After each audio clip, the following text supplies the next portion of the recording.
here. It's gonna be on video. Maybe we'll turn to the chair for the bag. See if it has any. Okay, Steve, we are ready.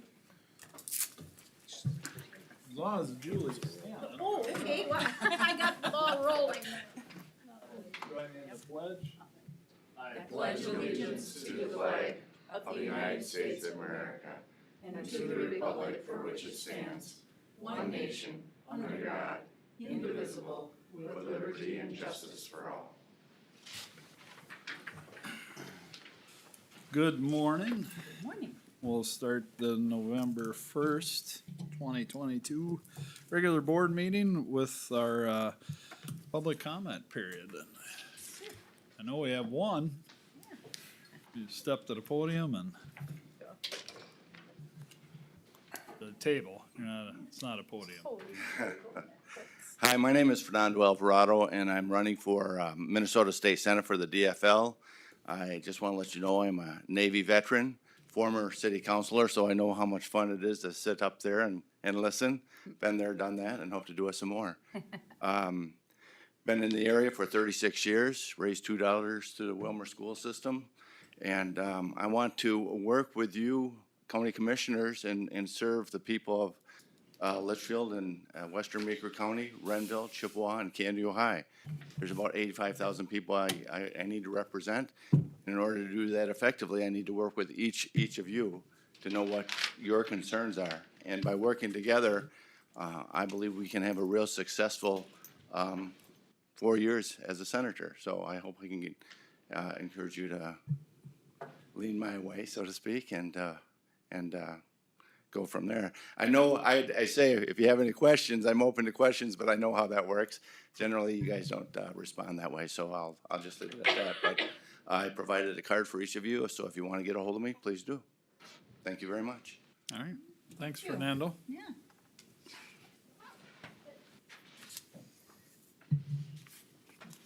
All right. Item B, November 1st board meeting agenda. Are there any changes? No changes. Andrew?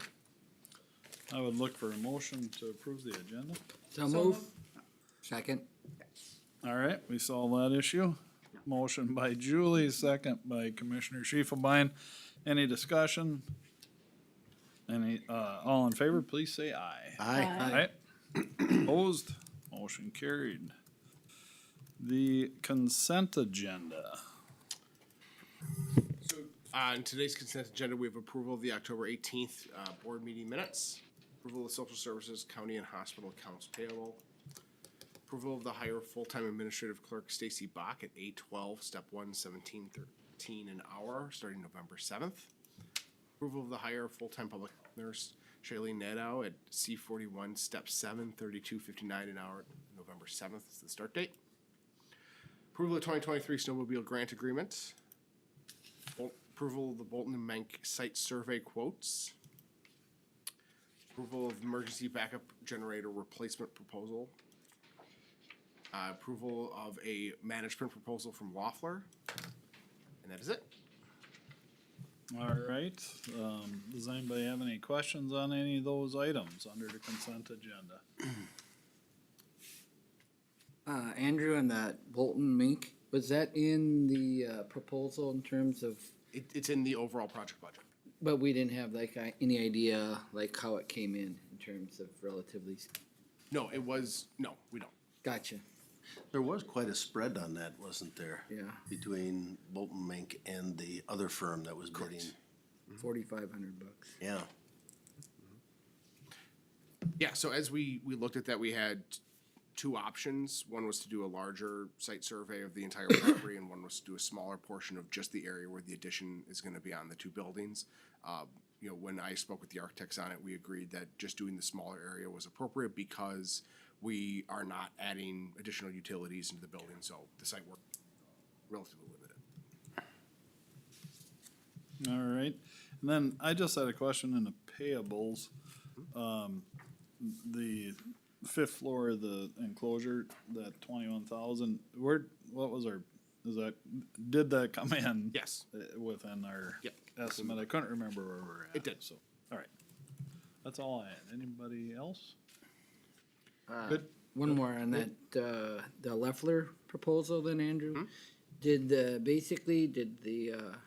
printing portion, did that seem a little more expensive? Is It that why did, yes, we held off on that? exactly.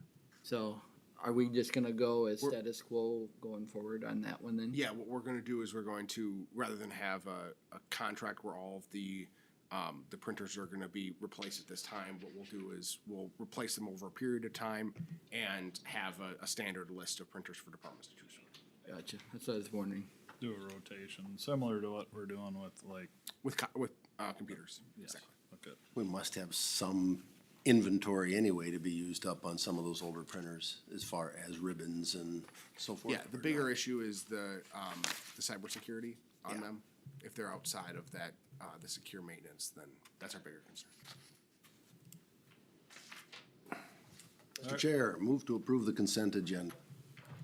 I have a motion to approve consent agenda by Commissioner Johnson, Second. second by Commissioner Bredesen.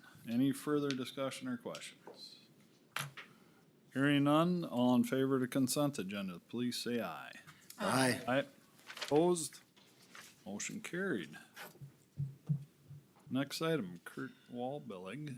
Nope, I'm sorry, that item shouldn't have been on the printed agenda. That was Oh. pulled off prior to the agenda being finalized. It's a draft thing. Oh, yeah, that's not on this one. There we go. All right, and we're gonna move on to Scott. Okay, I'm gonna butcher that. Romhilt? Roemhilt? DNR South Region Director.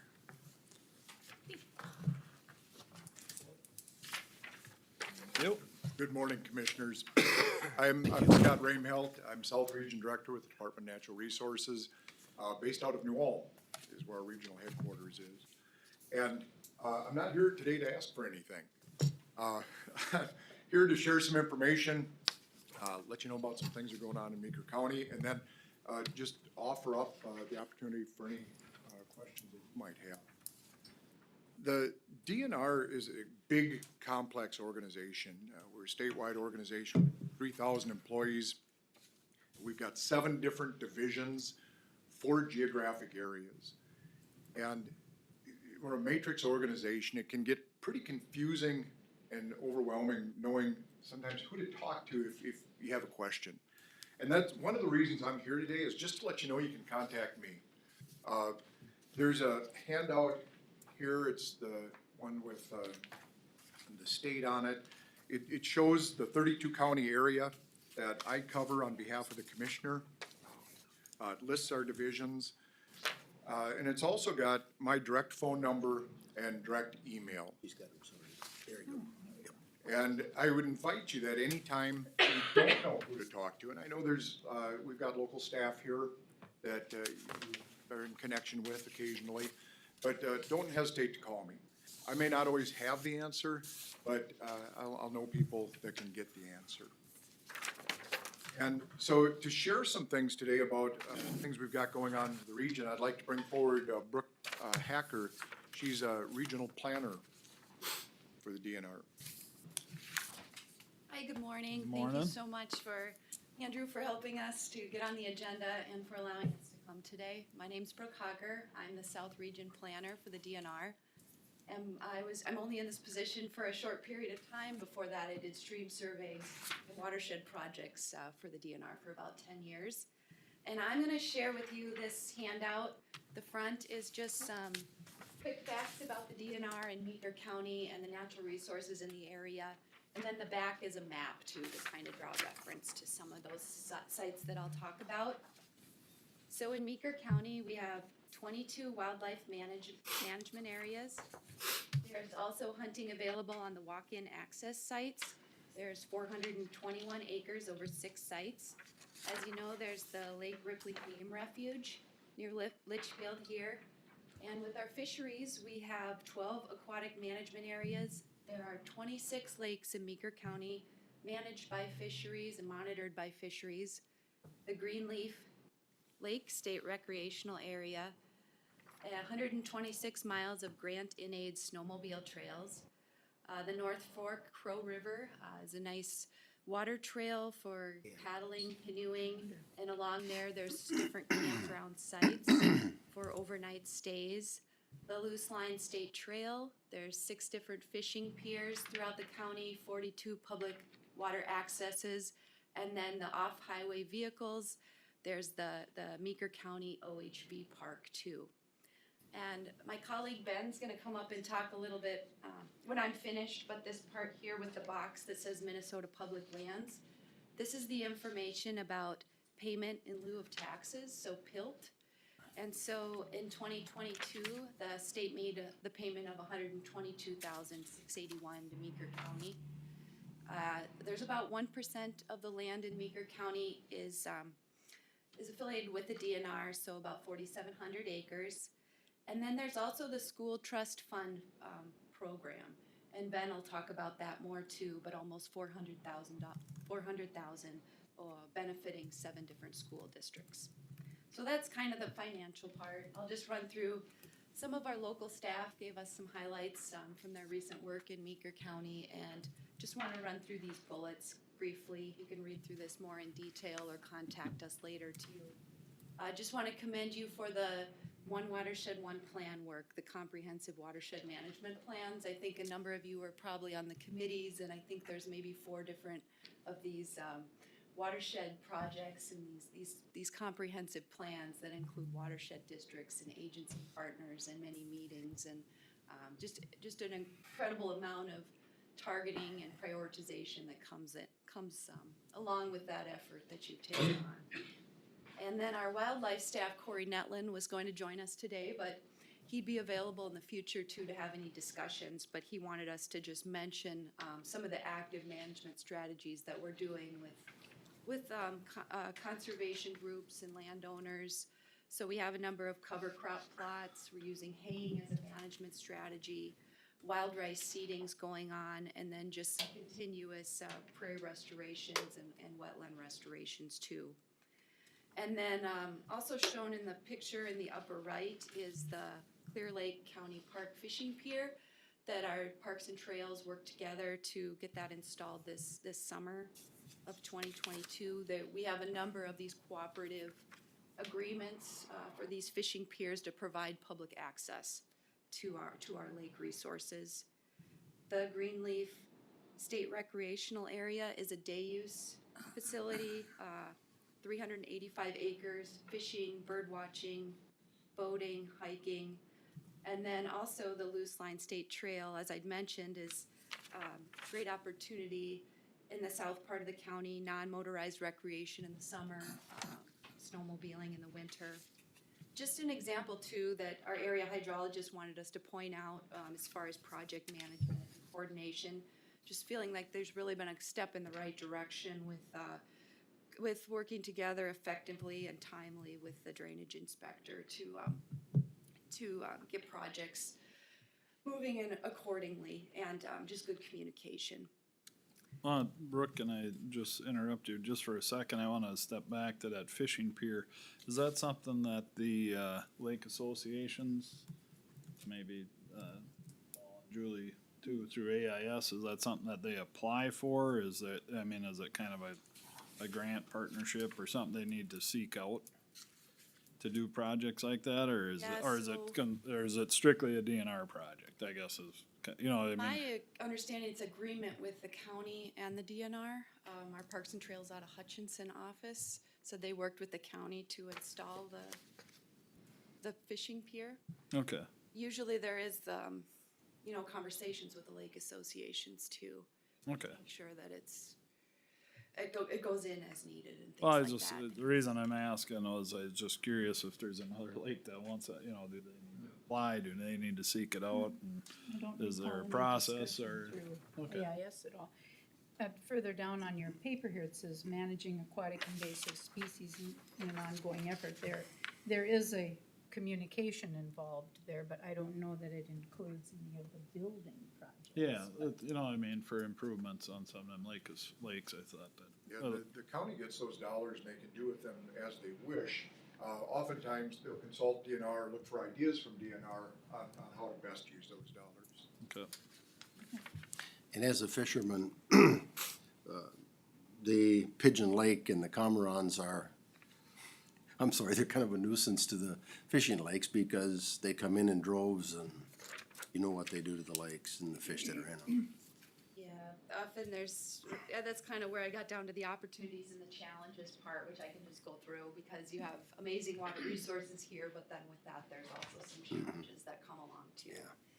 And kind of those different goals and goals and objectives, and just the importance of open communication in that work too. So, yeah, the fishing piers, not exactly tied to AIS, but aquatic invasive species. Specialist Eric mentioned how he works with the AIS coordinator and the task force. There's different aquatic invasive species that he mentioned, such as Eurasian milfoil, curly leaf pondweed, some zebra mussels, the Lake Corona starry stonewort. I think he said 227,000 approximately was the budget to try to strategically work together to manage and protect these resources. So I think that's an ongoing effort, something we'll have to adapt to too. And yeah, you mentioned Pigeon Lake and the concerns and the conversations there. It is listed as an important bird area, and Minnesota 15 Overlook is a popular destination for birders. But there is that large nesting colony with American white pelicans, great blue herons, egrets.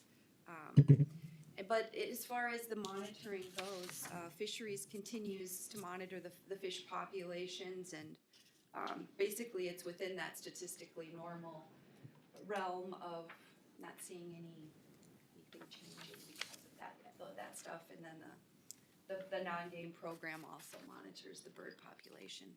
And Commissioner Johnson, I mean, you're right about that. I've been involved with meetings regarding Pigeon Lake going back many, many years.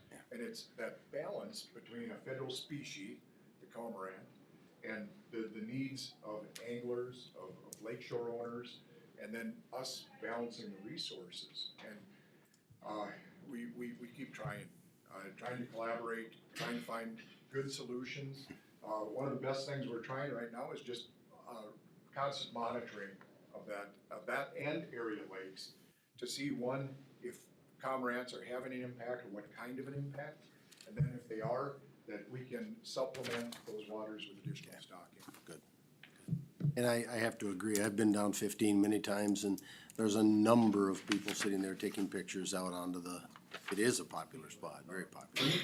So, The last two items that I have, just as you know, it's been a very dry year, and we've been accustomed, I think, in the last few decades to higher water levels, and so many of the recreationists and the lake landowners and so on had some unique challenges this year with lower water levels.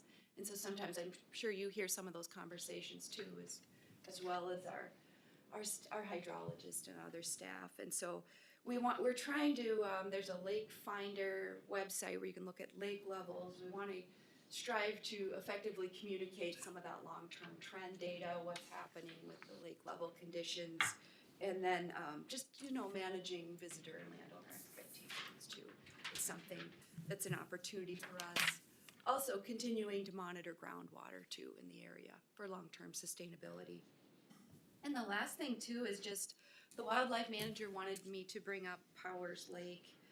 There's interested in future discussions or collaboration there, because there's I think it's from the 1960s, a water level control structure that we might want to work with the county on. It's failing, and we could do work with water quality and with habitat down the road, an opportunity to improve that lake and that structure.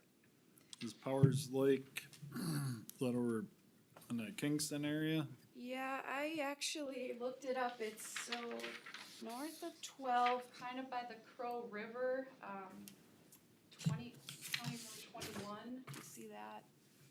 It would be north and east of here. right there. Yep, right up there.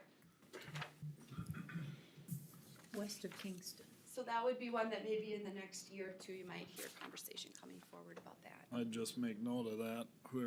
Is that Julie's district? Or Mine, I don't know.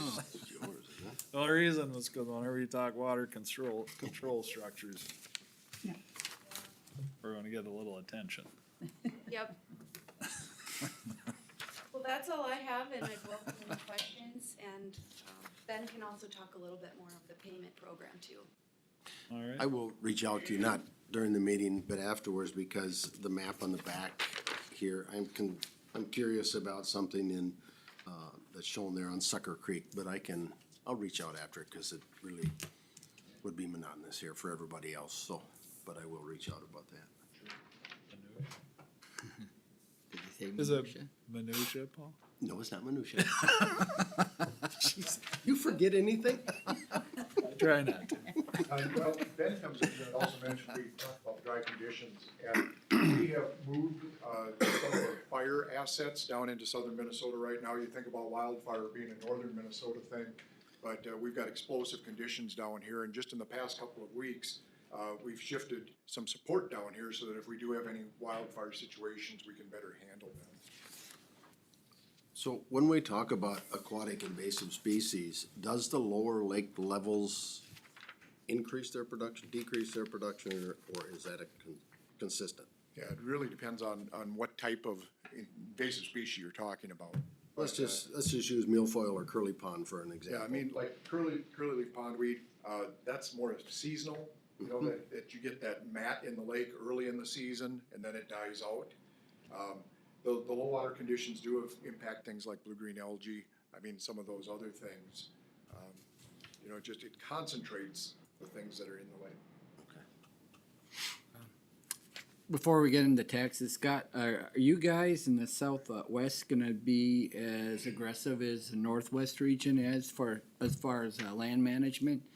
Dealing with, other cattle producers and stuff in terms of grazing, haying and stuff? I've dealt with Corey on a personal level on our farm and stuff as far as using that technique. Because, you know, more and more it's getting harder for you guys to burn.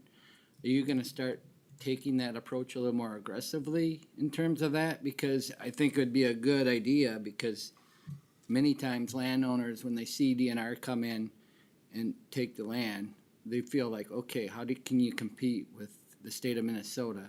And it'd be a good synergy to have that relationship to come back and say, okay, we want it for hunting, but we're also willing to work with producers who essentially get outbid by, you know, it's usually pheasants forever, and then they gift it over. But it's kind of a sore spot for kind of the rural area, and it always kind of makes the DNR always get a black eye.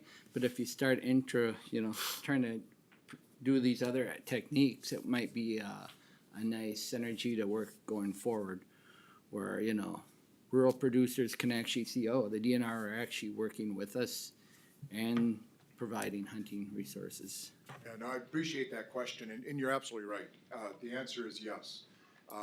Looking at more of a working lands concept, the one thing we don't have as much of in southern Minnesota is just cattle producers that use grazing.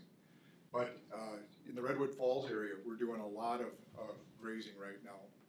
Out by Lac Parle area, we're trying to do more in this area.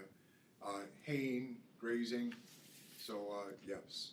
Okay, because like I said, I've dealt with Corey on our farm in terms of these practices, and it's actually worked out pretty well, because it was so dry for us from my family standpoint that we're able to get some hay options, and it actually clears it out for you guys to control, like the cottonwoods, and, you know, get those other kind of low level lines down, you know. So I think hunters appreciate that too, that they. No, absolutely, and through the last decade, which had been wetter than normal, it was very difficult for us to get in and do prescribed fire in a lot of these areas, where instead we could put cattle in there, and that grazing is such a healthy way to manage that prairie ecosystem.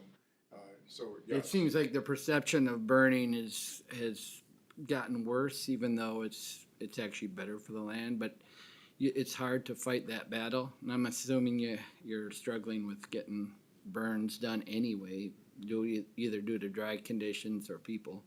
So I just wanted to put that out there. I thought that would be a good option that DNR should continue to try to pursue, you know. No, thank you for that, and, we're definitely on board with you on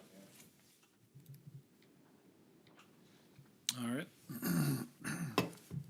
Good morning, Commissioners. Benjamin Schaefer. I work for the DNR Division of Lands and Minerals. It's kind of a unique position. Our division oversees the real estate for the DNR. We also manage the state's mineral rights. And like Scott was mentioning with fire, I'm also a wildland firefighter for the DNR. So looking forward just to sharing a couple of topics with you this morning. Also just wanted to thank you for your public service. It is appreciated. So one of the topics I wanted to share is strategic land asset management. Maybe you've heard of that in the past. It also has the acronym SLAM. That was developed by the DNR in 2013. And it's a tool that the DNR uses to manage the 5.6 million acres that we own. And SLAM was developed to help us manage that land portfolio. And we do that with 6 goals that help us determine what we're going to do. We're trying to protect significant rare and natural resources. We're trying to protect water resources, consolidate land ownership and create larger blocks of land instead of smaller parcels. We're trying to improve access, outdoor recreation, and then mitigating and adapting for climate change. And the way that we do that is we do hold land that we currently own. In some cases, we'll exchange or sell land that we own, and we also acquire land. So sometimes we hear the comment that DNR, you must just pick up every piece of land that comes your way. And it's true, we get hundreds and hundreds of inquiries from landowners around the state asking, would you be interested in buying my land? So specifically how SLAM works in Meeker County, we've been tracking our inquiries over the last 5 years. And so just a couple of the last years, in 2021, we received 5 calls from landowners in York County that said, I'd like to sell my land to the DNR. Well, we looked at those parcels and compared them to our goals and realized that none of those parcels met any of the SLAM goals to be able to make it worth DNR pursuing. So we left those 2 back on the landowner to decide how they wanted to proceed with maybe changing ownership. So that was in 2021. In 2022, so far we've had 2 inquiries. In both of those, we've also said no to both of those.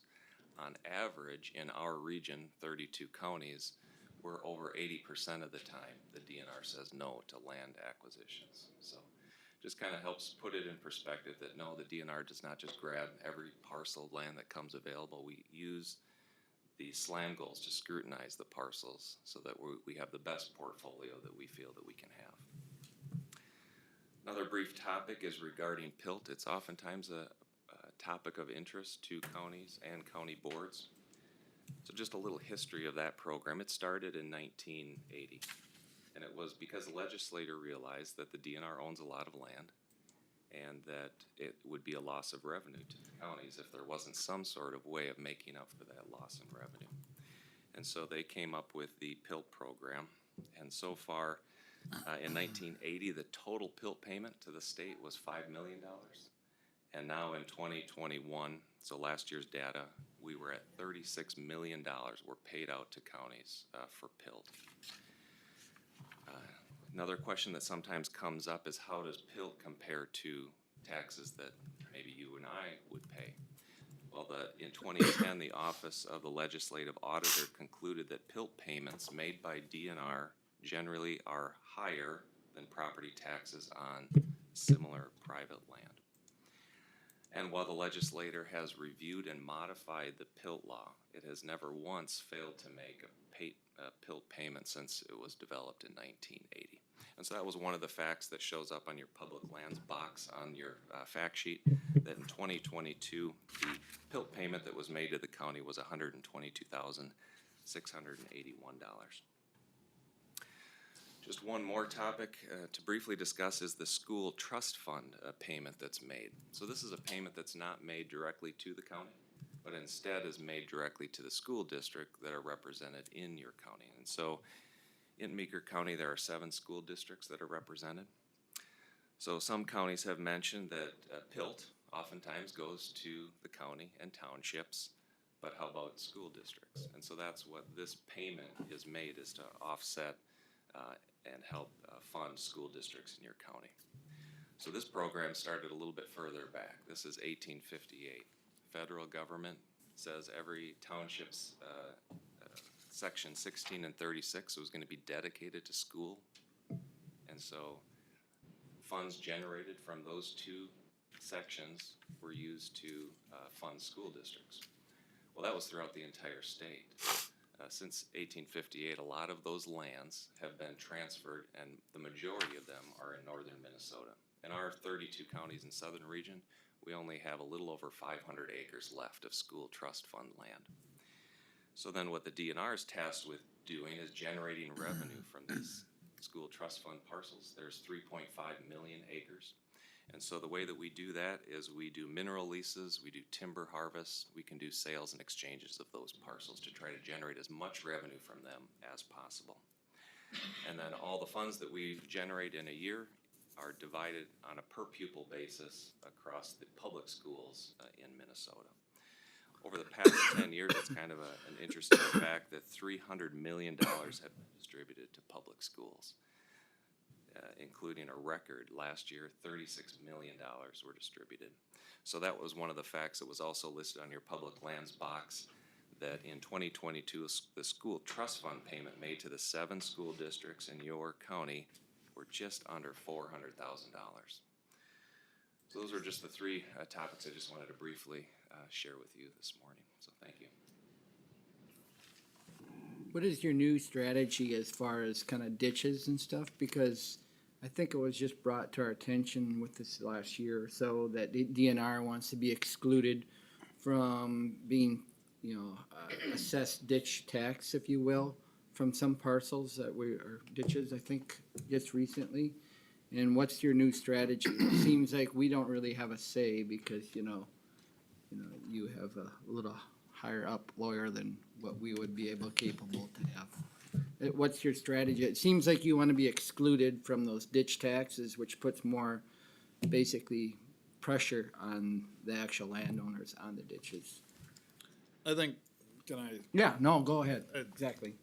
I was gonna bring this up too, so that's all right. I think part of the struggle we have as a county is when this, I think it was 17, I'm pretty sure it was on 17, and it's the management area on the map. Right, just north town off 22, and we're gonna be talking about that in a little bit here too, but that, I sat in on that. One of the concerns I think we have is, when we open up a reassessment on a ditch that hasn't been reassessed in many years, then the DNR sends us a letter, and actually I'd like to see that communication between the county and the state be a little more open, and versus hiring a lawyer and the county getting served, that, hey, we object to these findings. I think as government agencies, we should be able to work together, and a phone call would work first rather than the follow-up is me, the county ditch inspector, Rinky Noonan, our attorney, sitting in a room up in St. Cloud for 4 hours with 5 guys on the screen from the DNR and the Attorney General's office, and I think there's gotta be a more efficient way of handling that. And just because when we open up a reassessment, then the DNR says, well, we're exempt.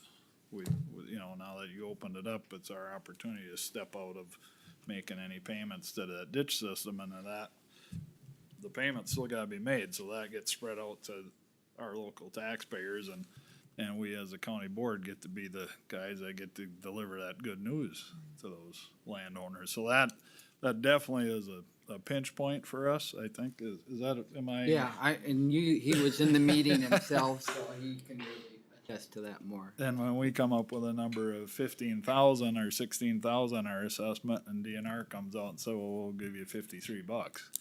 I mean, that's, that's just not acceptable from our standpoint. So them are difficult conversations, and I guess whatever we need to do to move that up the chain of command to find out what we need to do to improve them conversations. So we, or eliminate them as more, and just work together on a more equitable agreement moving forward. And I will tell you that, as far as communication, you're right. There's been communication breakdowns on many, many of these projects. And for the last year, we've been working with stakeholders on an early coordination project, just to talk earlier. A lot of times we find out about these projects when they're quite a ways down the road. And then at that point, there may be things statutorily that don't fit. There may be things that engineering wise, we've got other ideas. And stopping those projects or slowing those projects costs everybody a whole lot of money and time. So what we've been working on is just a process, and it's not anything that's statutory, regulatory, but just to encourage the county drainage authorities to communicate with us early, for us to seek out those drainage authorities early, and have these discussions before the projects begin, so that we don't run into these snags. Because they're not good for anybody. Yeah, well, and it seems, to me, it was very inefficient. I mean, it was just, like I said, there was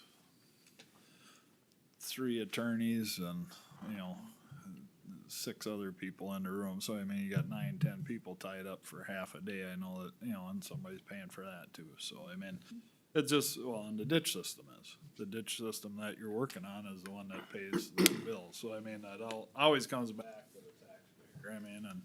And just trying to be more efficient in that way.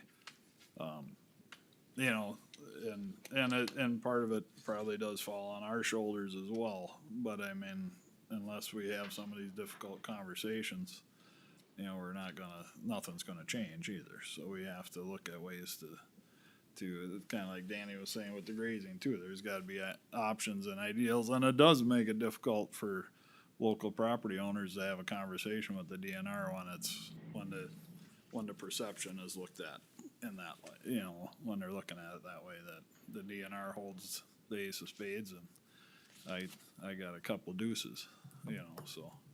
Yeah, and when units of government are conflicted, it hurts everybody. And that's one thing we're trying to work through, especially with the drainage authorities. That's a good comment, Commissioner, because it is a redetermination of benefits. So it doesn't happen very often. It can be decades before that would happen again. So it really is not just DNR's opportunity, but any landowner in that system to speak and share information with the viewers so that they get the benefits distributed correctly, right? And so DNR does view ditch redeterminations as an opportunity to share with the viewers that, one, maybe we just became the landowner. 2, the restoration that we've likely done on that specific parcel. Maybe there is some tiling going into the ditch, but maybe we've taken all of those systems out of the land. So we're not technically adding into that ditch system. So it really is just our opportunity to have that conversation with the viewers, explain where we're coming from, maybe that we're our ownership, what restoration we've done, what actual input we have into that system, so that the viewers can determine the percentage of benefit. There are cases where the DNR does pay into ditch. It's not across the board that we are trying to be excluded from every ditch system. It's just on a case-by-case basis, it's our opportunity to share some facts about the property so that it is distributed the correct way. And to go in a little more detail of what our conversation was that day, the DNR's position on this particular system was that they don't have any benefit. And, and as you said, it's redetermination. And my argument to them was, you purchased the land 65 years ago and in 4 different transactions over the last 65 to 75 years. And it's restorative projects. The DNR in the state of Minnesota is benefiting from the project in a different way that a farmer would benefit with drainage. So that was our argument back and forth, and they did make some adjustments to their payment. But I think it still comes back to having good communication It wasn't a pleasant experience, I guess is the way I'll leave that one, but, and it does leave, you know, as a commissioner, you look for ways that we need to make that better moving forward. So, but I think we better kinda keep moving. I'll let you guys continue on, and I don't wanna beat a dead horse here. Yeah, well, thank you for your time. Commissioner Johnson, if you wanna follow up with me later Cool. on Yep. that issue. Thank please you. do. Appreciate it. All right, Thank you, Commissioners. thank you, Ben, Brooke, Scott. Did you look?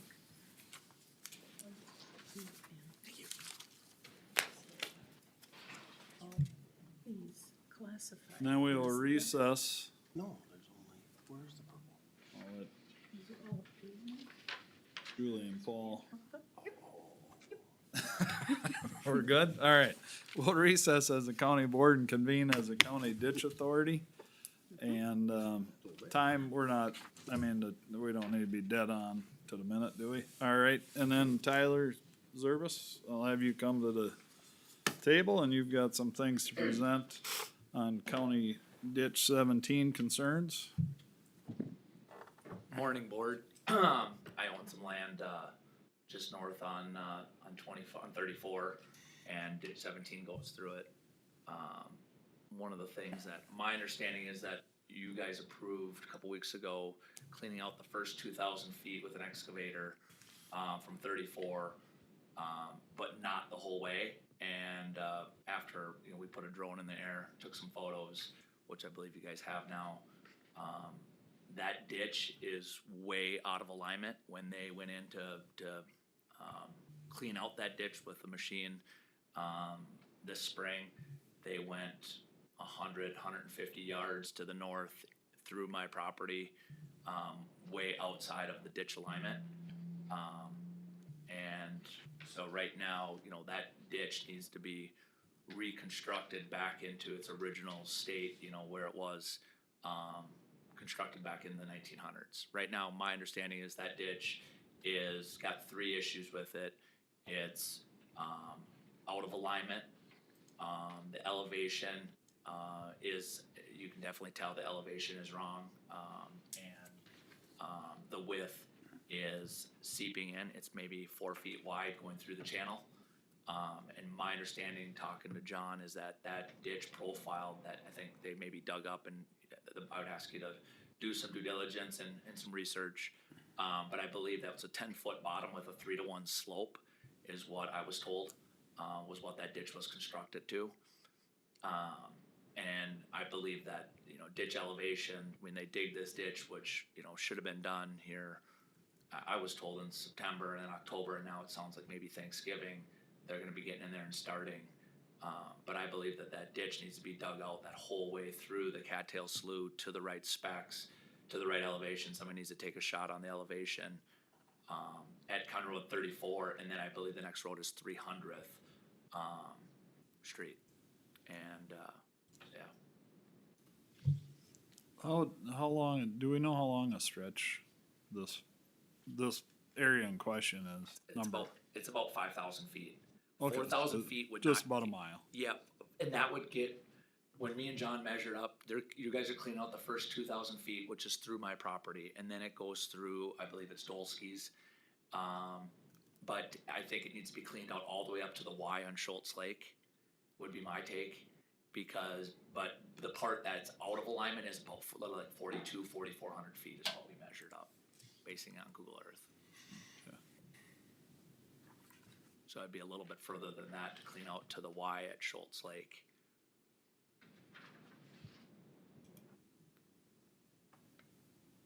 And there's work projected, I'll let, Barb's gonna speak to it. I'll have to speak to that as what he completes. Okay.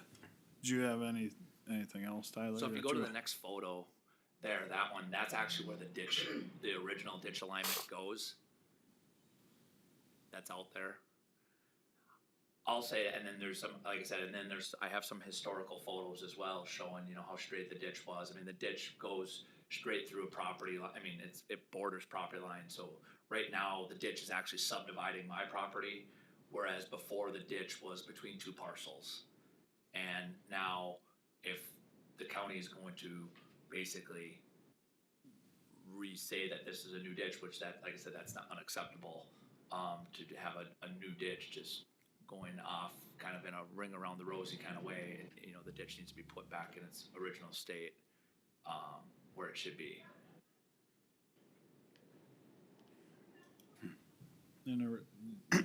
You guys have the pictures, I mean. Got it up right you now. all seen it. One thing I will say, I do know that, I don't know who all got sent a letter, on some assessments that just showed up, but I got a call yesterday from a neighbor. He was pretty upset, wanted to know why he was paying for more or what, I don't know if it was Jim Dolsky. He owns the land, you know, just to the west of mine. And I know he was pretty upset about that, and then he was pretty upset that one, he had to pay, and then now he's finding out that it's not done, and he's basically really frustrated, saying, well, why are we paying for this a second time, when really, I mean, that's what we're paying a ditch inspector to make sure this thing is right, and who's on the hook for these costs that we've already paid, been assessed, and all this stuff. So I don't know how the right way to handle that, but, you know, I mean, ultimately, I do agree with him that, you know, as a landowner, as all of us as landowners, I mean, we're paying for this stuff to get done and get done right, and that's why there is a fee there for someone managing these projects. And this is extremely subpar work, and I know that there was some work that that needed to be done. I knew some touch-up ends, but I don't think to this extent.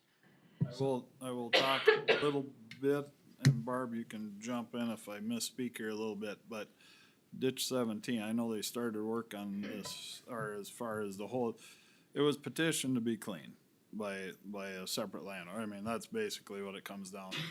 So that work, once that starts, the bill starts ticking, and the clock starts ticking, and those bills get set out to every landowner based on, I mean, so some of the bills you're seeing, and this Barb will go through that, are probably not pertaining to the project that was done, or work that was done on your property, but what was done on the The system. whole thing. So, I mean, just so you're, No, and I mean, Well, I mean, just obviously, the- I'm defending it. I mean, I just want it done right. I want it done to the specs. You know, right now, we have a massive bottleneck. The elevations are off, and the alignment is extremely off. And so I think we need to, however that is, if somebody needs to do some more due diligence, like I said, we just put a drone in there to just see what this ditch looks like. But and that's when we realized that, yeah, it's not right, you know, and I did walk it with John, and there was, you know, you can tell that there's way elevation bottlenecks. I mean, I've got, 2 to 3 feet of water on my end, and you get to spots where it's bottlenecked down to, it's trickling about an inch. So we know that somebody needs to do some engineering and take a shot on the invert elevation at 34, and the same with on 300th, and that's gonna tell you what slope of grade they need to be digging that ditch at. And then they also need to be digging that to the right profile. and can I ask you, how many feet of this ditch do you own?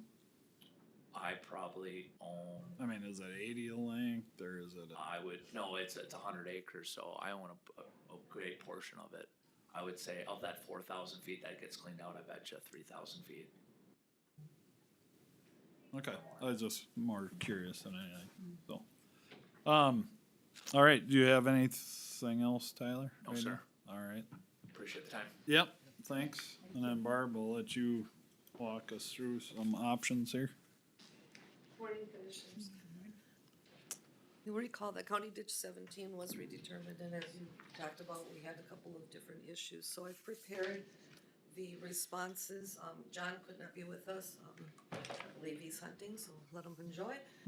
So in step number 1, the information received from Mr. Service is that the ditch alignment is off and needs to be put back in place. The inspector response is that the cookie cutter followed the flow that was naturally going. The water has flowed in that spot for numerous years, in excess of 40 is what we believe. The cookie cutter wasn't able to cut into the stretch of the original location. It was too firm. Permission was given by John, the ditch inspector, to follow the current waterway for ease of work and cost effectiveness. Also, we want to note that the authorized work by the DNR was for vegetation removal and this means little or no earth should have been removed. A DNR public waters work permit would be required to put this back to the original location.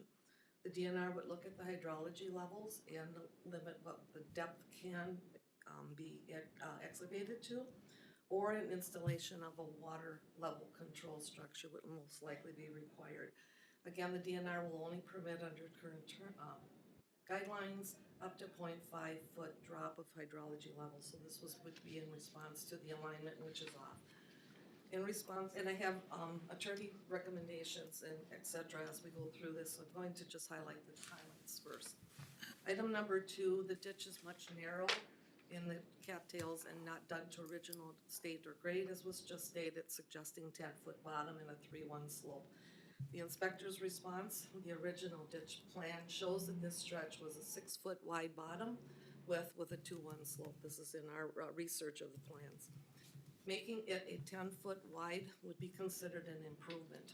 Improvement proceedings begin with landowner petitions, so this would not move forward unless there was landowners on that system petitioning for an improvement, and that's an entirely different process to make it from the actual to the suggested 10-foot. The cookie cutter at water surface cuts about 7.5 to 8 foot wide with the round blades, and I think several of you saw how that cookie cutter worked.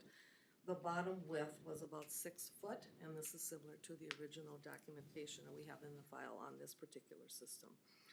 During our first conversation with the DNR to begin this work, these basins are protected water basins in that area.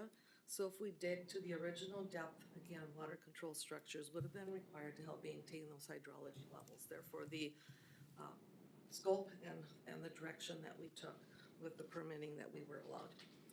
Item number 3, elevation is off.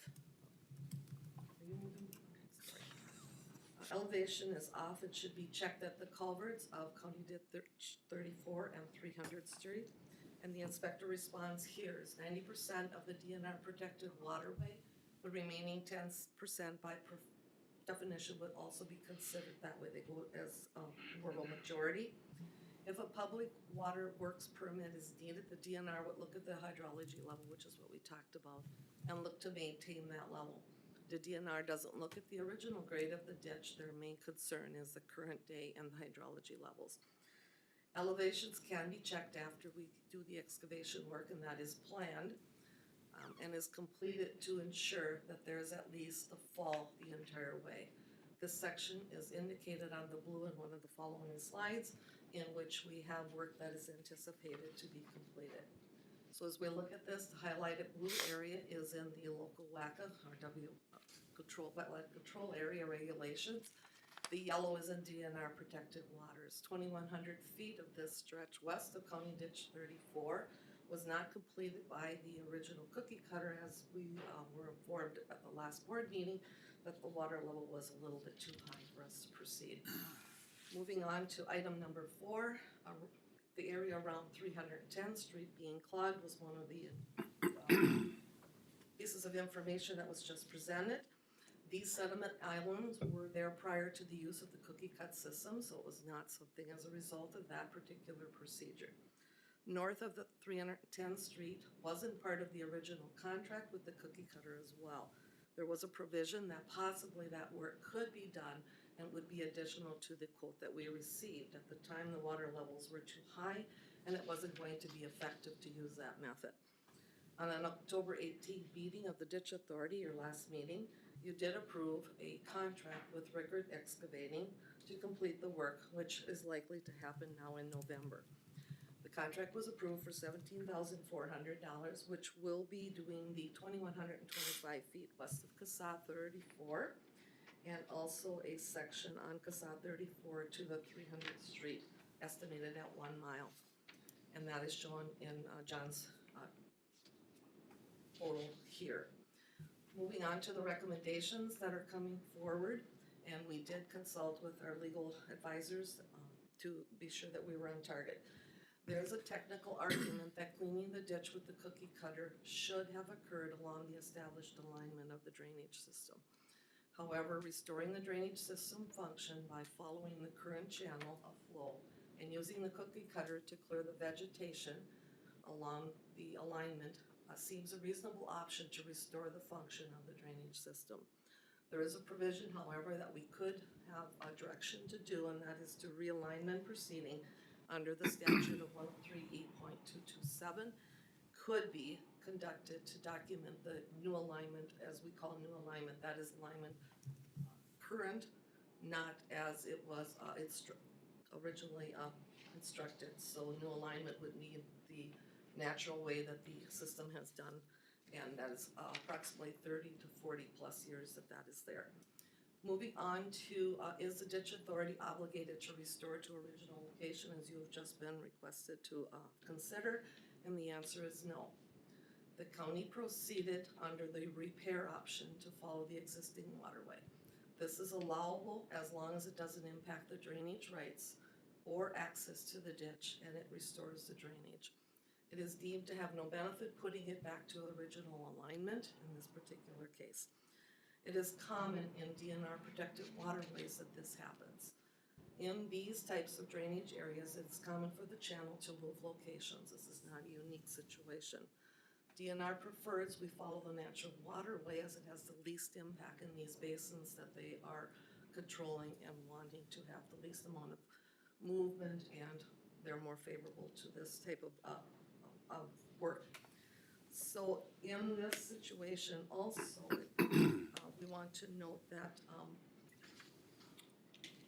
we did have a quote, and it was presented to you at your last board meeting, to put the 1,900 feet stretch back to its original 1,900 versus the last 30 years. And that quote was 19,800, which you did not act on.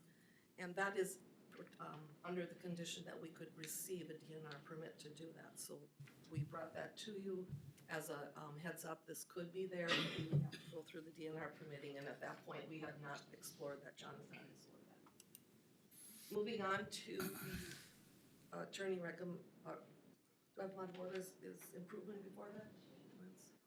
One more? Okay, I think I've got them out of order here a little bit.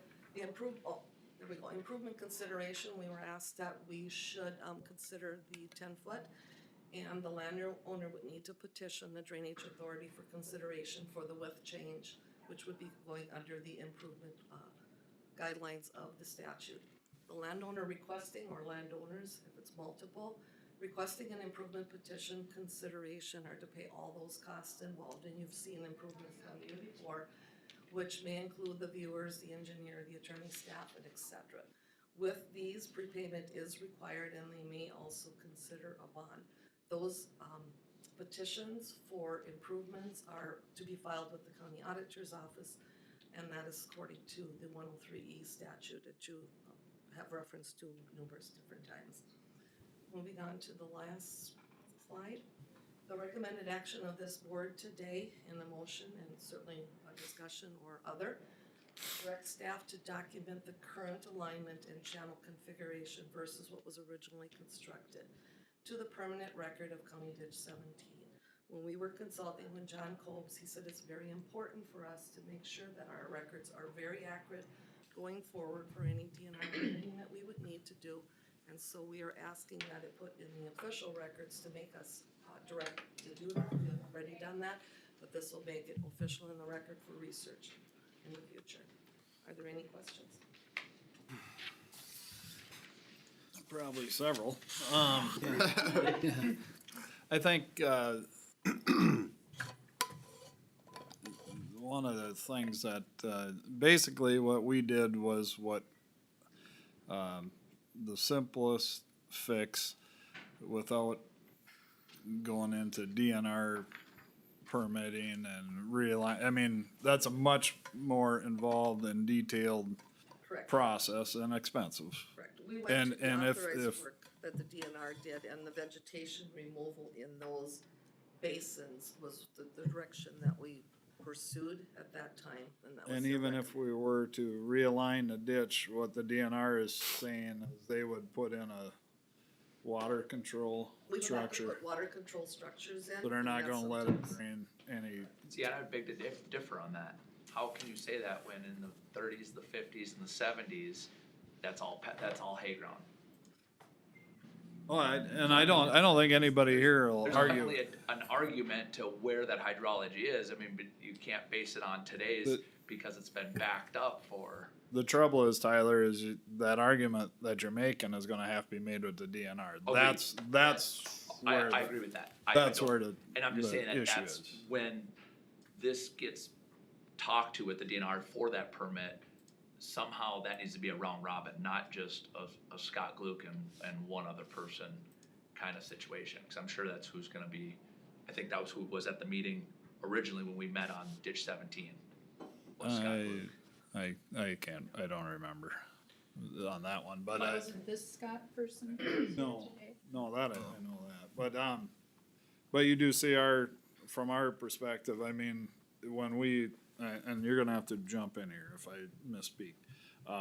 But when we started this, when this was petitioned, when we get to this piece of the waterway, it's up to John to decide, okay, do we wanna open this can of worms and spend them extra dollars, or do we wanna fix it with a cookie cutter and try and get through there? And the only question I've got really on the system is, what part, now Rickart's coming in this fall, Correct. and that's he's on gonna the blue improve part. the blue, The blue on this one and and then where, the blue on the and other. where is your property in here? Past that whole stretch of yellow. Okay, so you're farther west. Further west, and it actually, where they call their route of their cookie cutter is not like that. It's not even close to straight. If you go, I don't know if you can pull up the old slide of my photo, you can clearly see the difference there. That, you can see where the cookie cutter is versus where the ditch goes. So it's way different. And I don't think this board will argue with you No, on I'm just saying- realignment and Yeah, those and that's issues. what- I mean, I'm just saying, somebody needs to do due diligence and, take some photos, do some surveying, whatever you need to do. But the reality of it is you can see how far out that ditch goes. It doesn't end at that yellow line, is what I'm saying. It's further than. And here's the bad news, is I think the way I'm reading, the way statute is, and the reason we did it this way, or the way John requested it this way, is because that burden's gonna fall on you and the other landowners to petition to realign that and argue with the DNR over water heights. No way. No way. Am I interpreting The that? underlying issue, so John did have some informal conversations with, DNR before this project to kind of find out what could or couldn't be done, and because it's classified as a DNR protected waterway, that area that was in the yellow, that's why they chose this route. And unofficially, what would likely happen if we pursued a DNR public waters permit in the protected waterway, they might let you clean the ditch, but you're also gonna have to install water control structures. So you'll remove the soil and put water right back where the soil was, cause they won't let you lower that Yeah. water in the protected waterway. We could go through the process, but I expect it'd be a lot of expense for same or similar result. As a landowner, that's because you took the easy road, that burden shouldn't fall on the landowner. You may have taken I'm not saying you, but the ditch authority took the easy road, we're finding the right path. How do we know that if he didn't take that cookie cutter down the right alignment, that the ditch system wouldn't have worked the right way? If you wanna take the cookie cutter back through that and take that cost, but that would be cost prohibitive to do that, because we know that it needs to be done the right way. But clearly, they didn't know where they were going with it, and, I mean, this is to say, well, we took the easy path, no, they didn't really know where a path was, they just plowed, they were trying to taking flags and trying to find their way through a cattail swamp, and as all of us know, you can get lost in a cornfield, you can get lost in a cattail swamp.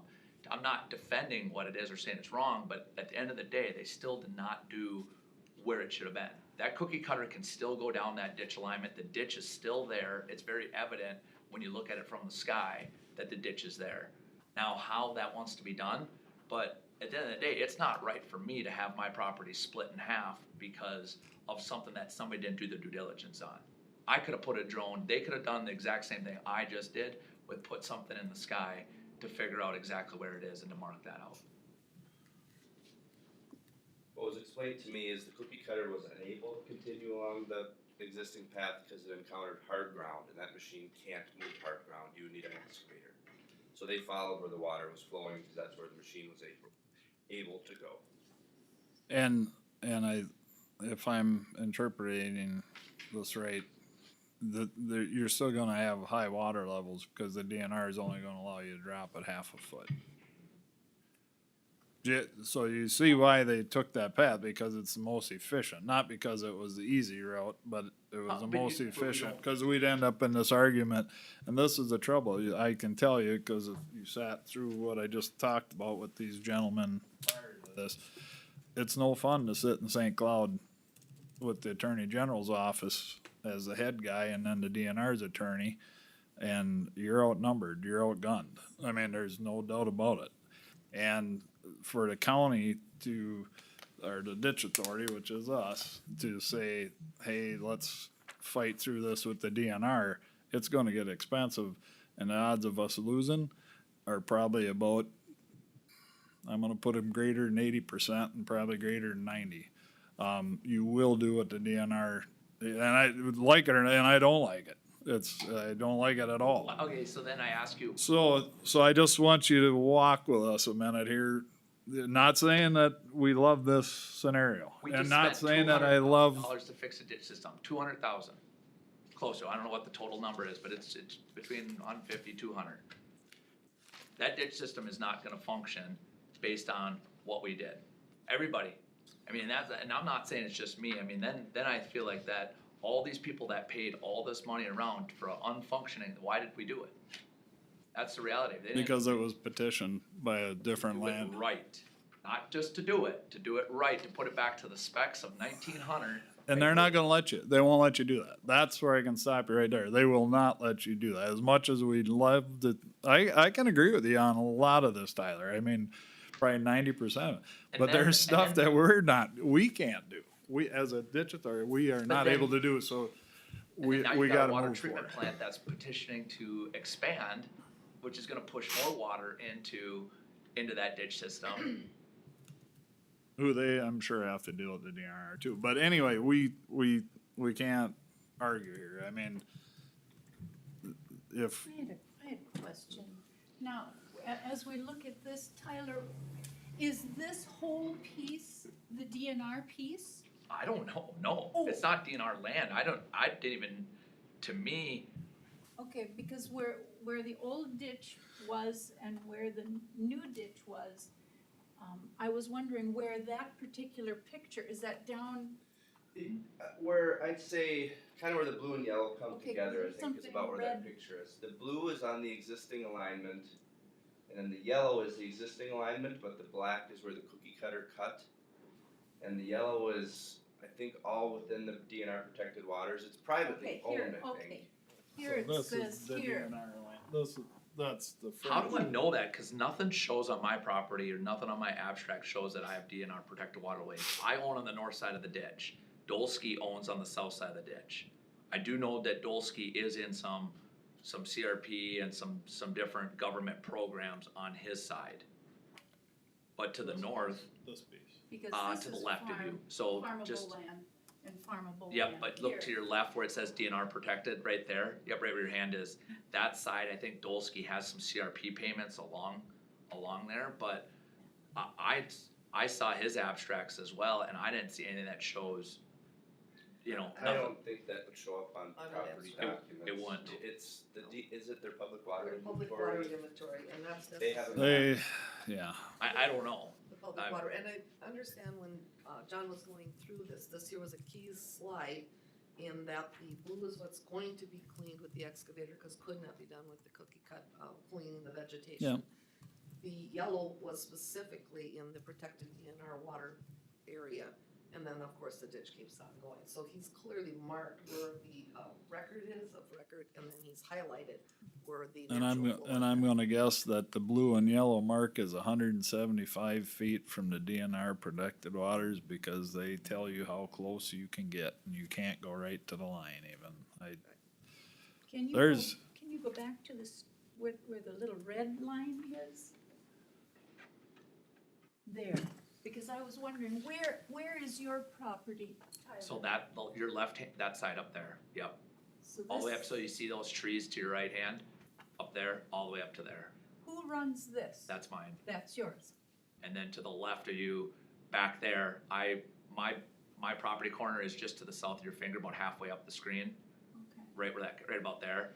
And then I own on the south, and then that north side up there, all that up to those trees, that's up Dolsky. Dolsky's up there. Yep.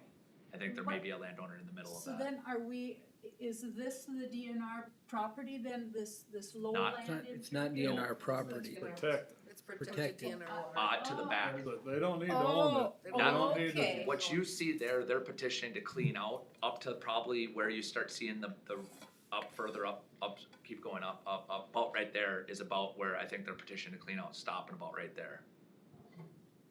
And this was the original 1904 path, Correct. and this is how Mother Nature has determined it to go. But they are gonna clean the original path On the for beginning 19. part where we're allowed to do it, yes. On the blue line. Up to, till they, like I said, I guarantee it's about 175 feet. DNR has.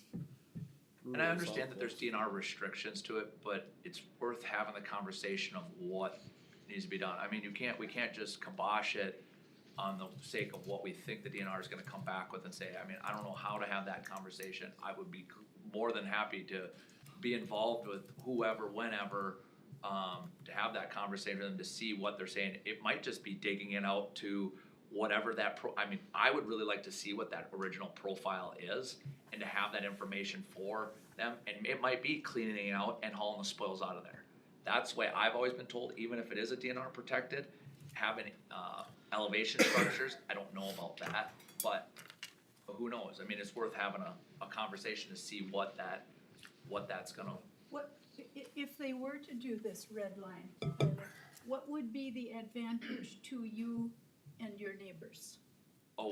massively, because right now, we have tile lines that don't drain, and actually, talking to Dolsky yesterday, he says, I can't be super mad because the tiles, they're not up to par yet, but they definitely have improved with what's been done. Okay, And so the tiles now run into this old piece, they do not run into the new. exactly. Well, and so Barb and Phil, correct me if I'm wrong, so the 1,900 feet that we're gonna clean out is a benefit, Move to the picture with. the blue and yellow. I mean, so that's on the low end, This is the. I mean, blue is- water flows left or right on that. The blue area is contracted to be cleaned out, and as John indicated at your last meeting, we will be using swamp mats to do that, because there are regulations that he has to follow in order to be DNR correct here as well. So Yep. for the permitting we have, they will be using swamp mats according to his information that he provided to you. So that blue area right there will be done, and then the, following that, the other blue.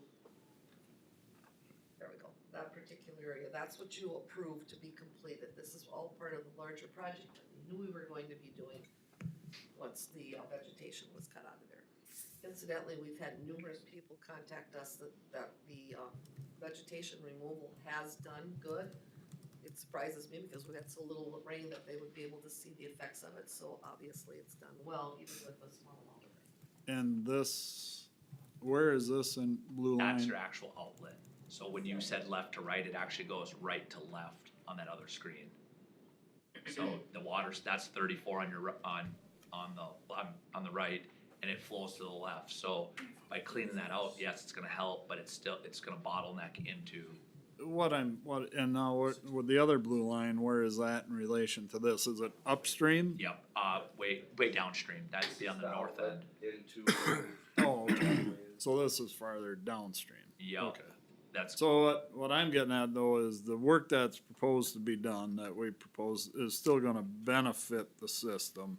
yes. And what happens beyond through the yellow cookie cutter, this whole conversation, all this is because it's in DNR protected waters, which is in Barb's findings, is gonna have to be dealt with through the DNR. I mean, we don't, understood. I mean, we can wish in one hand and it's They're just not really gonna happen. difficult. I respect that. I mean, the work that you have approved, I'm not denying that, that work is needed, definitely needed, and needs to get started, you know, take advantage of the time, in the season.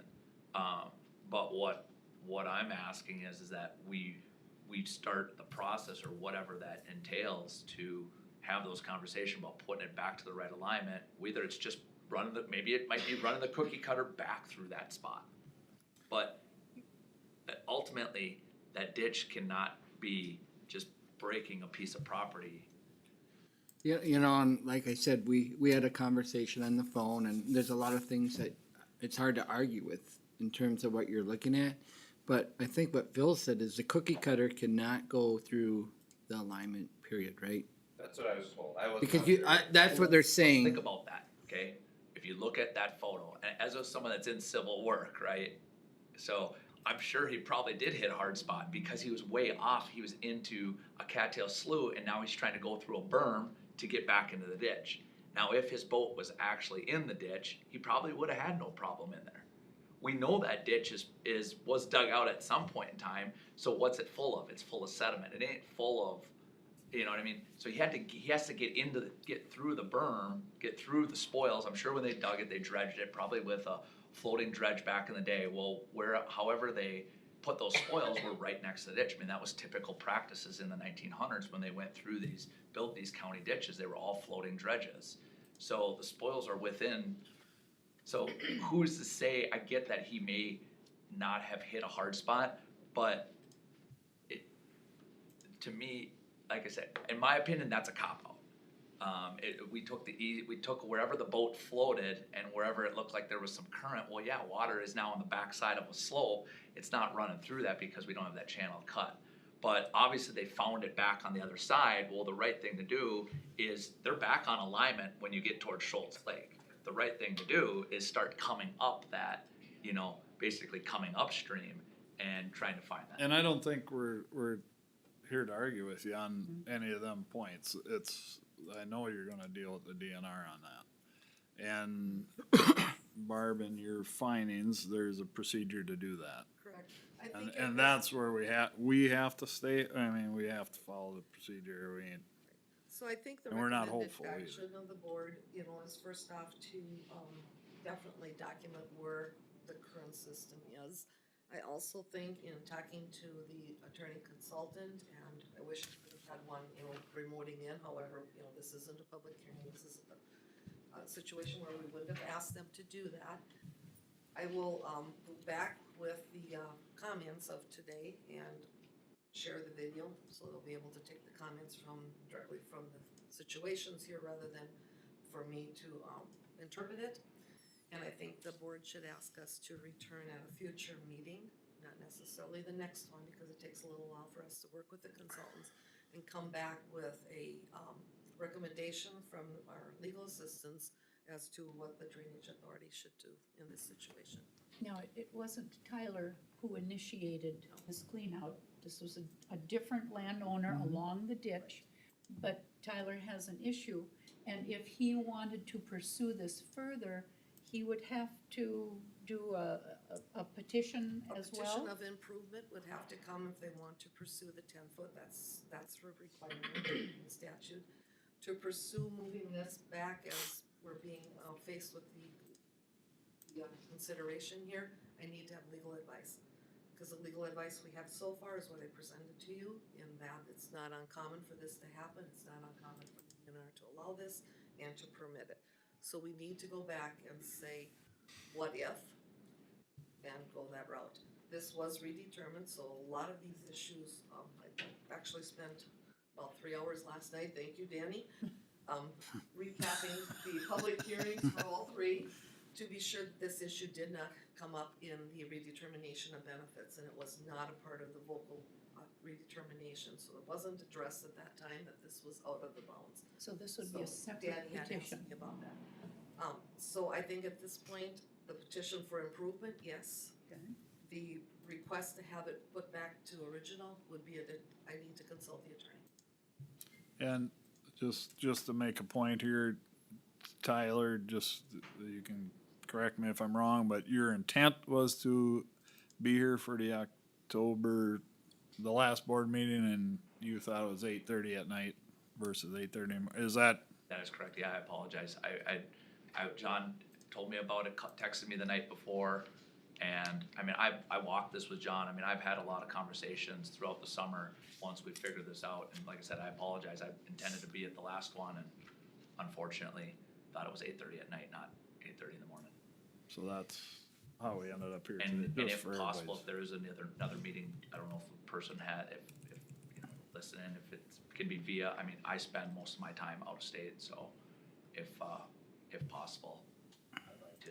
Well, there'll be more information coming on this, and you'll be privy to It'll be on that. the public agenda, and we have had opportunities to, have them joined by teams, so I'm assuming that would be available.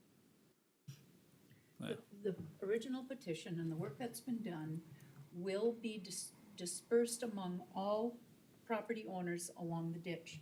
Now, the new issue, if Tyler wished to pursue this, would that work then be paid for by the petitioner, or would it be dispersed among all property owners? If it's an improvement, it goes by the petitioner.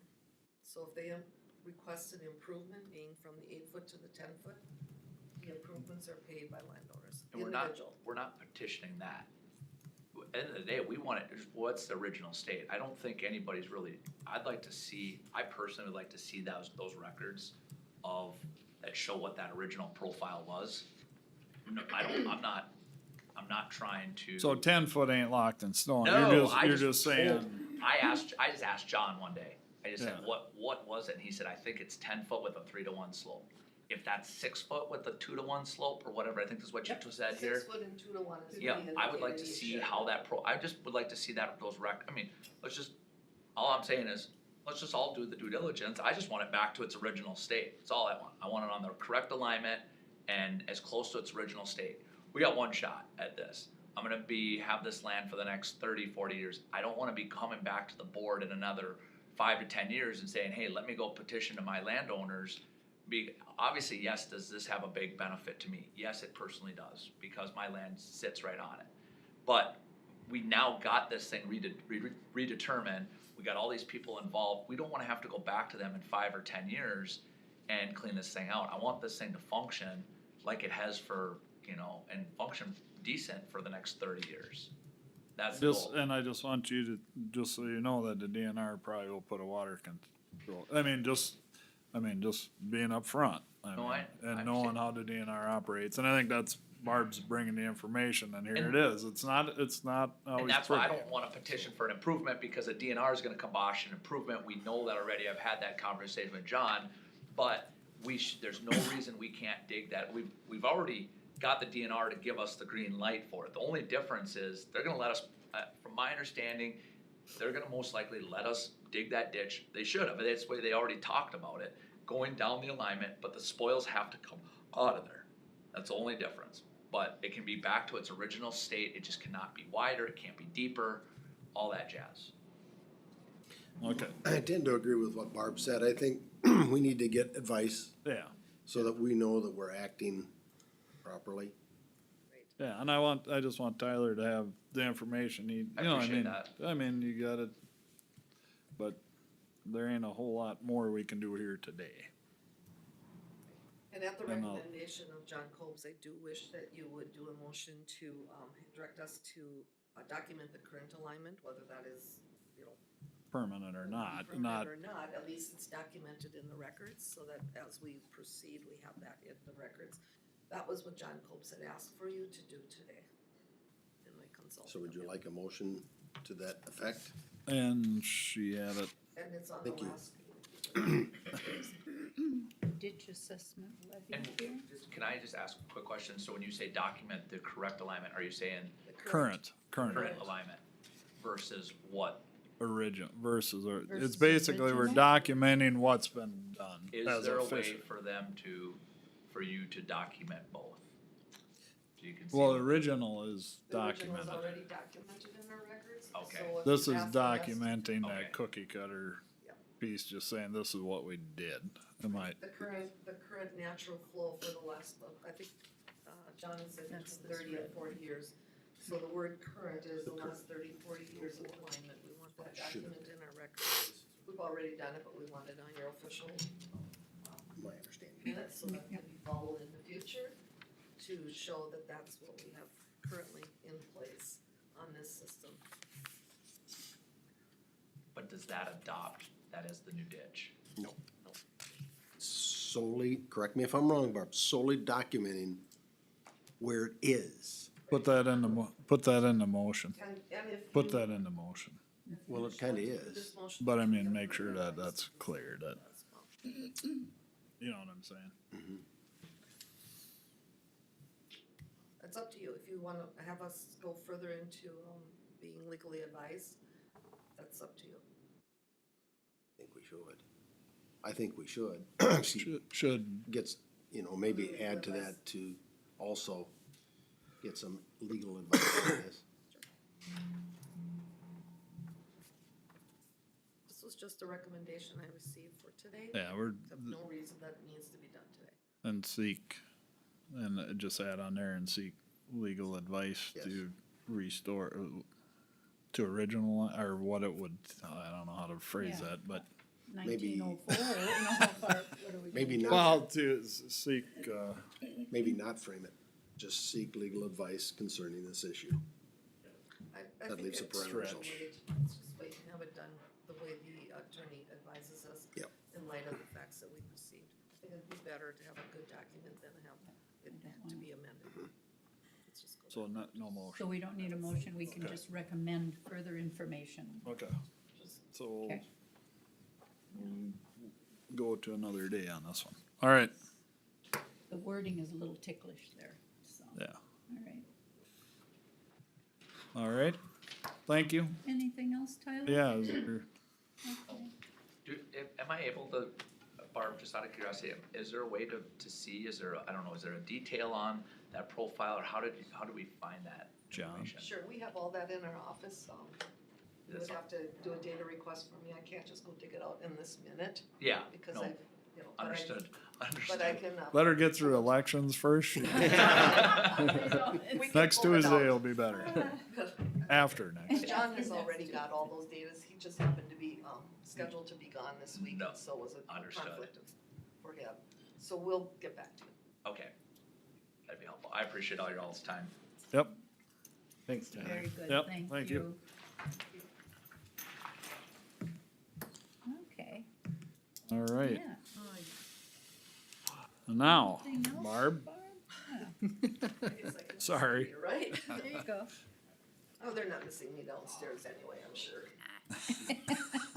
Okay, so also, before you is the approval of the ditch assessment levies, and as we went through the work session, you had given us some direction, John and I, to come back with recommendations, so we've done that as well. We did not change any of the records that I'm presenting to you today, so the record of how we split the assessments, and I believe that's in the PowerPoint. There's the attachment. I can, give me a moment. I don't wanna push the button so that I push the wrong button. Enough to think about. So as we went through at the last meeting, and I know that Paul wasn't available, but you did receive all the documentation. We talked about how we split the inspector's time, how that was done for the last 4 years, how the last 2 years. Similar in nature. We also talked about the allocation of the ditch inspector's time. One of the items I brought to you was whether we felt that, an advance bill of 60,000 or 80,000 was better. And we are recommending the 80,000 because we ran about $20,000 to $23,000 short on the final. And as you know, that we need to have the balances on the accounts, not in the negative, and that's where I was at with it. So I'm suggesting, or we are suggesting the levy that we have put before you, we're suggesting the $80,000 allocation for the ditch inspector's time and et cetera in advance. That will be rectified again in the next year when we use the actual and we credit that back and use the net difference. We also are suggesting some 23 2023 spray contract, some maintenance repair, and other works as outlined in the particular system that we've talked about. And several of the ditches do have larger assessments, and we've identified and suggested that we levy them over multiple years. It does become a compound situation, but at least those who choose not to pay in advance, even if it's compounded, the number is smaller for them than if we didn't split. So we're suggesting 5 systems to be split, and you see them on the record there. We are also suggesting that it be $100 that we have as a cutoff for prepaid requests. Simply because, as I explained to you, the money comes in May and November, and for tax statements, and that pushes the budgeting and things like that out quite a bit. There was a little difference between a 100 cutoff and a 150 or 200. We just said status quo would be best. That way everyone understands that that's how we're doing it. Keep in mind that if they cross over several systems, we do try to penalize that, but they could end up with more than $100 if they were 75 and 75 on 2 different systems, but it still has minimal impact on that part. So with that, we are also suggesting that we go with the 3% interest, simply because we did 17 and 19 in August, and we used the 3%, and that way all of 2022, payable 23 are on the same interest rate. So with that, $497,000 of assessment, a prepay at 100, and to apply the 3% interest. We anticipate sending these out in and around the 20th of November, once we settle everything else that's gonna happen in the next 2 weeks in our office, giving people that 30 days plus a week, and cutoff will be January 1st for interest. Any additional questions for Barb? Everybody? How would this be, if you say the levy would be spread over 2 or 3 years? If a person owes more than $100, if they owe $100, then they come in and pay all of that. If they don't, after 30 days, then a 3% interest is applied. Correct. But let's say a person owes $3,000. And they choose to go to the tax statements, and it would be split 3 ways, 1,000 each plus interest. Plus the interest. So if they prepay, no interest. Yep. The sad part of that is you see me coming for loans, and the loan, and even charging them 3% and having the loan stretch because I'm unable to retire the loans, doesn't always pay itself. And so sometimes I have to charge all landowners the admin fee, namely the interest, when they have prepaid and others haven't, but it's a cost of the entire system.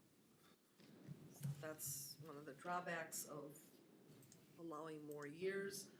But there also, as I studied all the different parcels and went through and saw the highs and lows and took the averages, we just do need to offer those that need that to be split over several years, that option. Those that choose not to, or those that choose to prepay after 1 year and the 3, we have a lot of them do that as well. Okay. It's money management for those. And 3% I think is fair. I mean, we've done that for others, so. Stay consistent too. Yes, Makes stay our consistent. bookkeeping Fix that bookkeeping.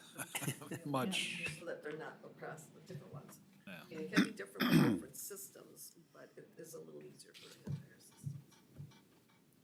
Mr. Chair, move to certify the 2023 ditch assessment levy request of $497,224.75. Prepare prepayment notices for amounts in excess of 100 per taxpayer parcel and apply 3% interest after 30 days. Motion by Commissioner Johnson. Second. Second by Commissioner Schiefelbein.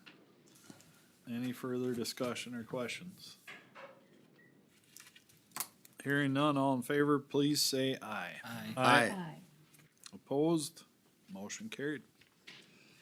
Thank you, Barb. Barb, just Thanks, Barb. one question unrelated. Danny and I, of course, are on the canvas board. How many days after the, Oh, I should send you a reminder. It's at 10 o'clock on Monday, November 4th. They send me a reminder. I forgot it's on the canvas board. A couple reminders. Okay, I was being facetious. I remember. Sorry, I Thank you. kind of, once that canvas board meets, obviously the cities and schools are waiting for our results. And so that'll be wrapped up right after that. So here at Okay. 10 o'clock, I'll affirm the results, I'm assuming. Then we'll move forward. 10 o'clock on the 14th, Monday the 14th.